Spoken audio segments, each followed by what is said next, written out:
Welcome to my new blog. दोस्तों हो चुकी है प्यारी सी सुबह।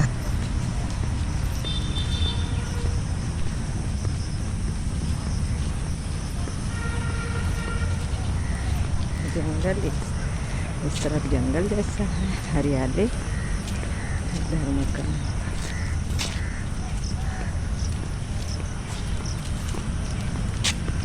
इधर कितने पेड़ हैं, बड़े बड़े पेड़ लगे।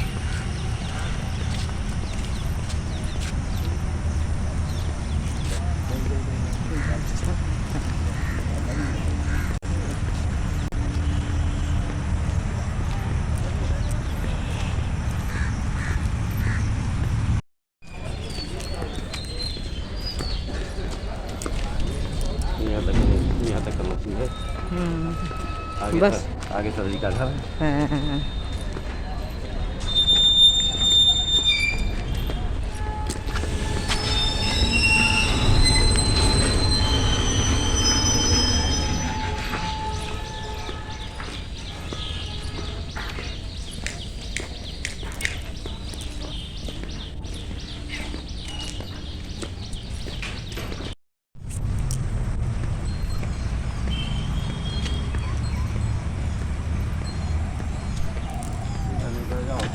राघव के घर पड़ता है। मम्मी तो कई इधर से पड़त रहे, क्योंकि उनको तो अंदर अंदर से आइत रहे। अच्छा, इधर से भी रास्ता है, उधर से भी। अच्छा, वहीं फिर अंदर से आते हैं।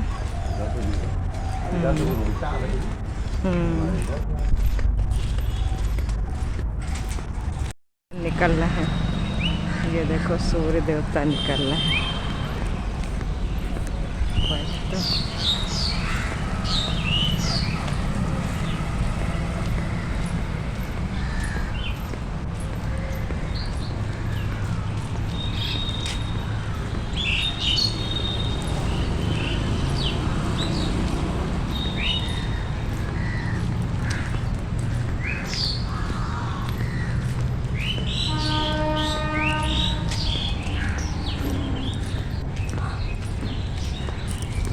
टहल के आ गए हैं घर, बनाने लगे हैं चाय। चाय हमारी बन रही है और इस समय का तो मौसम समझ ही नहीं आ रहा। यहाँ पे सब्जी की हमारी तैयारी हो गई है। आज बनाना है आलू टमाटर की सब्जी। और यहाँ पे चाय हमारी बन गई है और लहसुन प्याज भी छौंक कर लगाने के लिए काट लिए हैं। अब यहाँ पे चढ़ा दिए हैं सरसों का तेल कुकर में। रसेदार बनाएंगे तो कुकर में बनाते हैं। यहाँ पे होने लगी है बारिश। रात में तो आज नहीं हुई थी, लेकिन बादल बहुत थे, सुबह सुबह होने लगी है। वही थोड़ा देख रहे हैं और काम भी है बाहर, थोड़ा पानी भी भर रहे थे साथ में। अब यहाँ पे सब्जी हमारी बनकर तैयार हो गई है, तो इसमें अब धनिया पत्ती डाल देंगे। और रसेदार है तो वही देख रहे हैं कि सही है रसा, क्योंकि रसा पहले ज़्यादा लगता है, फिर जब सब लोग खाते हैं पसंद करते हैं रसे ही। हर सब्जी का रसा, रसेदार सब्जी में रसा ही सबको पसंद आता है, रसीली सब्जी। अब यहाँ पे चाय को रख देंगे छान के, फिर इसको धुल के रख देंगे, क्योंकि जब छान के रख दो तो फिर सबको देने में आराम रहता है। और ये छानो तब दो, ऐसा छान के रख लेते हैं।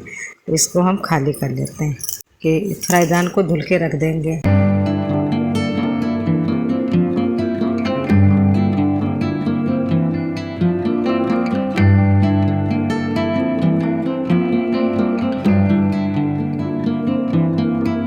फिर यहाँ पे सब्जी हमारी बन गई थी और चावल भी चढ़ा दिए थे।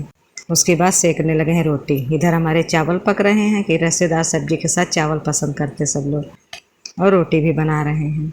और मौसम यही हो रहा कि कहीं बारिश ना होने लगे तेज़, तो ज़्यादा नहीं हुई थी, तो वही हम सोच रहे थे खाना हमारा बन जाए टाइम से, क्योंकि बेटे को भी जाना है, हस्बैंड जी को भी जाना है। कल तो भीगते भीगते गए थे दोनों लोग। किसी को समझना समझाने से भी ज़्यादा मुश्किल है। यह एक छोटा सा वाक्य है, लेकिन इसके भीतर रिश्तों, भावनाओं और इंसानी स्वभाव की बहुत गहरी सच्चाई छिपी हुई है। अक्सर हमें लगता है कि किसी को सलाह देना, उसे सही गलत बताना या अपनी बात समझाना सबसे कठिन काम है, लेकिन वास्तव में किसी व्यक्ति को सही मायने में समझना उससे कहीं अधिक चुनौतीपूर्ण होता है।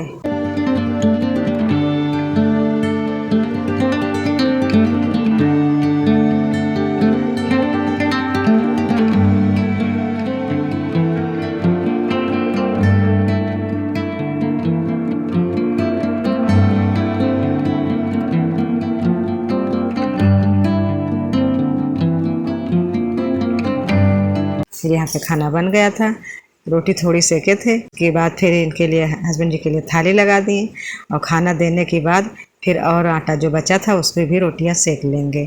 तो वही सब्जी चावल, पहले सब्जी रोटी दिए थे क्योंकि तुरंत चावल पका था तो उसमें की भाप नहीं निकली थी, तो हमने कहा ये पहुंचा देते हैं, फिर कटोरी में निकाल के चावल दे देंगे। यहाँ पे सब्जी हम सही से देख रहे हैं, देखने में कितनी खूबसूरत सब्जी लग रही है। चावल कुकर में चावल बनाए थे तो इसको हम पलट के भगोने में रख दिए थे, तब कुकर में चावल चढ़ाए थे।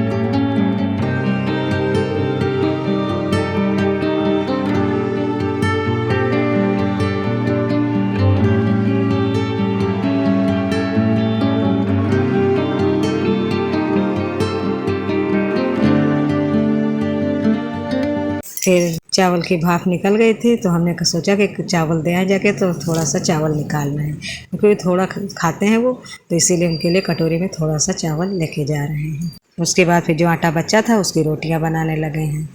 आप सबके लिए रोटी बना लेंगे, बेटे के टिफ़िन के लिए भी बना लेंगे और सबके खाने के लिए भी।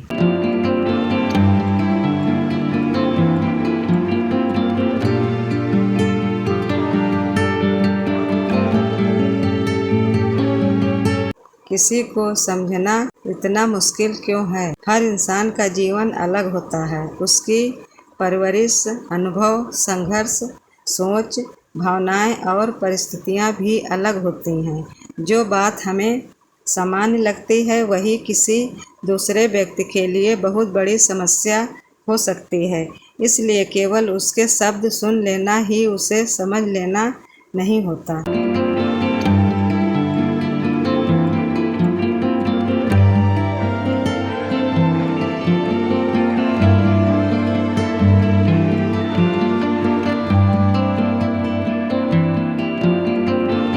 अब आ गए हैं अपना साफ सफाई करने। यहाँ पे गैस को सूखे कपड़े से पहले पोंछ देते हैं, झाड़ देते हैं, उसके बाद फिर गीला कपड़ा करके पोंछते हैं, इससे साफ सुथरा हो जाती है गैस।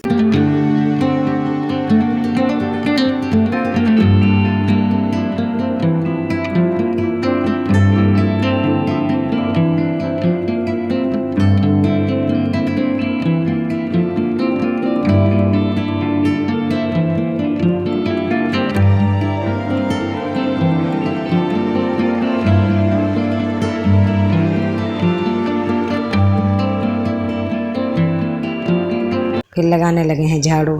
अब ऊपर से सफाई करते हैं तो नीचे कुछ तो गिरता ही है, काम होता सुबह, तो वही पहले झाड़ू लगा देते हैं अच्छे से।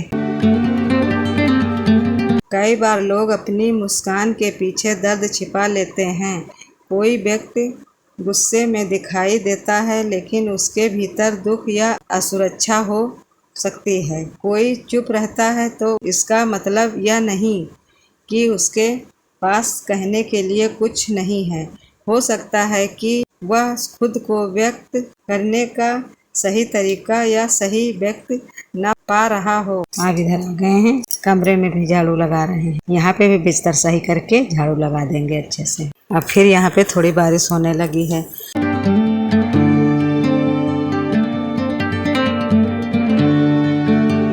अब यहाँ पे 2 बर्तन थे, ज़्यादा नहीं थे, उनको धुल रहे हैं।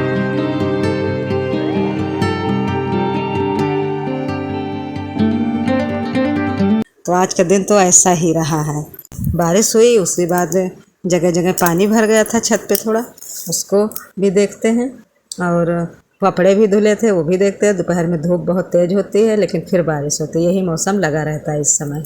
अब लगाने लगे हैं पोछा। अब गैस को भी गीले कपड़े से पोंछ दिए थे और पत्थर को भी पोंछ दिए थे और नीचे भी फर्श को पोछा करना है। समझाना आसान क्यों लगता है? जब हम किसी को समझाते हैं तो हम अपनी सोच, अपने अनुभव और अपनी समझ के आधार पर बात करते हैं, लेकिन किसी को समझने के लिए हमें अपनी सोच से बाहर निकलकर उसकी नज़र से दुनिया को देखने की कोशिश करनी पड़ती है। इसके लिए धैर्य, संवेदनशीलता और खुले मन की आवश्यकता होती है। फिर आ गए हैं कमरे की तरफ। यहाँ भी पहले तख्त को पोंछ देते हैं, उसके बाद कमरे में भी लगाएंगे। अब यहाँ पे कमरे में भी पोछा लगा रहे हैं। और यहाँ पे बिल्ली रात में बैठती ज़रूर है, क्योंकि खुला है इसीलिए हम पोछा डेली लगाते हैं कि हम लोग बैठते हैं तो हमको अच्छा नहीं लगता है।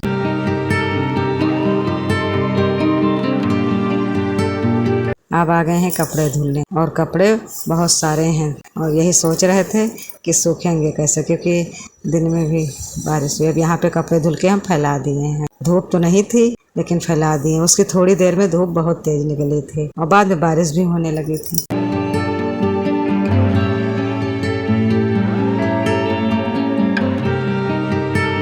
अब यहाँ ऊपर आ गए हैं। कपड़े फैलाने जब आए थे तो हमने सोचा हम देखें कि पानी थोड़ा भरा हुआ है, पानी बरस नहीं रहा भरा, तो हमने कहा लो इसको झाड़ू से बहार देते हैं पानी को, कि फिर छत पूरी शाम तक सूखी सूखी रहती है, और नहीं तो फिर गीली गीली लगती तो अच्छा नहीं लगता। अब यहाँ पे गमले रखे हैं ऊपर की छत पे, तो इनको पानी भी निकाल देते हैं सही से, क्योंकि ज़्यादा पानी रहता फिर इस पर टहलो तो फिर फिसलने का भी डर लगता है और अच्छा भी नहीं लगता है। और यहीं पे रात में टहलते हैं। रिश्तों में समझ का महत्व। कई रिश्ते इसलिए टूट जाते हैं क्योंकि लोग एक दूसरे को समझने से पहले ही निर्णय सुना देते हैं। यदि पति पत्नी, दोस्त, भाई बहन या माता पिता पहले एक दूसरे की भावनाओं को समझने की कोशिश करें तो अधिकांश गलतफहमियां अपने आप समाप्त हो सकती हैं। सच्चा रिश्ता वही होता है जहां व्यक्ति आपकी बातों से ज़्यादा आपकी खामोशी को समझ ले, जहां बिना कहे आपकी परेशानी महसूस की जाए। वही वास्तविक अपनापन है। एक छोटा सा उदाहरण, मान लीजिए एक छात्र पढ़ाई में कमज़ोर हो गया है। उसे डांटना और यह कहना कि और मेहनत करो बहुत आसान है, लेकिन यह समझना कि वह मानसिक तनाव में है, पारिवारिक समस्या से जूझ रहा है या आत्मविश्वास खो चुका है, यही असली समझदारी है। जीवन की सीख। जब हम दूसरों को समझने की कोशिश करते हैं तो हमारा व्यवहार भी बदल जाता है। हम कम आलोचना करते हैं, ज़्यादा सहानुभूति रखते हैं और बेहतर रिश्ते बना पाते हैं। हर व्यक्ति अपने जीवन की एक ऐसी कहानी जी रहा होता है जिसके बारे में हमें पूरी जानकारी नहीं होती, इसलिए किसी के व्यवहार पर तुरंत निर्णय लेने के बजाय उसे समझने का प्रयास करना अधिक उचित है। अब यहाँ नीचे छत पे आ गए जहाँ पे कपड़े फैलाते हैं, तो यहाँ पे भी पानी ज़्यादा नहीं थोड़ा सा रुकता है, तो यहाँ कभी झाड़ू से पानी निकाल देते हैं झाड़ू लगा के, फिर ये भी छत एकदम सूखी सूखी रहती है तो अच्छा लगता है।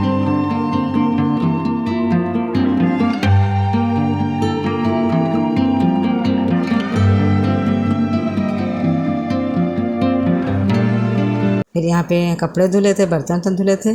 अब यहाँ का सारा काम हमारा समाप्त हो गया तो इसकी जगह भी ये धुल देंगे साफ सुथरा, क्योंकि अच्छे से धुल दो काम करने के बाद फिर अच्छा लगता है।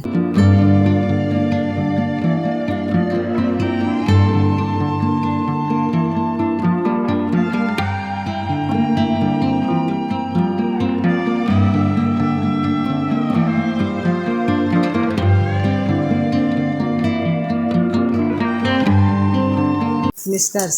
किसी को समझाने से भी ज़्यादा मुश्किल है। हमें यह सिखाता है कि जीवन में अच्छे रिश्तों की नींव केवल शब्दों पर नहीं बल्कि समझ पर टिकती है। अब यहाँ पे पानी भी भर रहे हैं क्योंकि कपड़े धुले थे और सारा काम हुआ था। अब यहाँ पे सारा काम हो गया हमारा तो चाय पी रहे हैं। दूसरों को बदलने की कोशिश करने से पहले यदि हम उन्हें समझने का प्रयास करें तो न केवल हमारे रिश्ते मजबूत होंगे बल्कि हमारा व्यक्तित्व भी अधिक परिपक्व, संवेदनशील और मानवीय बनेगा। यही सच्ची समझदारी और जीवन की सबसे बड़ी कला है। अब आज कपड़े पड़े थे बाहर तो वही बार बार देखते थे कि कहीं बारिश तो नहीं हो रही। तो ये फूल आंगन में लगे हैं, बहुत सुंदर लगते हैं, तो इनको भी देख रहे हैं। और कभी कोई बारिश होती तो हम लोगों को तो चलो अच्छा लगता है, लेकिन कभी कोई परेशानी भी होती है क्योंकि जगह जल्दी नहीं सूखती है, सीलन आ जाती है और कपड़े भी नहीं सूखते हैं। फूल पेड़ पौधों के लिए इतनी अच्छी रहती है कि उन्हीं को देख रहे हैं कि पानी पा रहे हैं इस समय, कितने खूबसूरत हैं।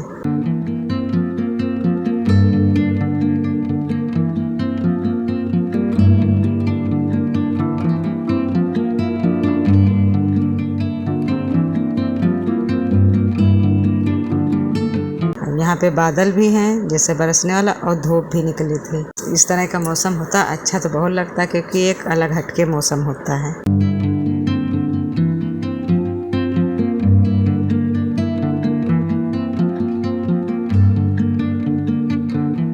दोस्तों आज का ब्लॉग यहीं समाप्त करते हैं। कल मिलेंगे एक नए ब्लॉग के साथ। अगर मेरा ब्लॉग पसंद आ रहा है तो दोस्तों इसे लाइक, शेयर और कमेंट करिए। अगर मेरे चैनल पर नए आए हैं तो मेरे चैनल को सब्सक्राइब करिए। तब तक के लिए धन्यवाद दोस्तों।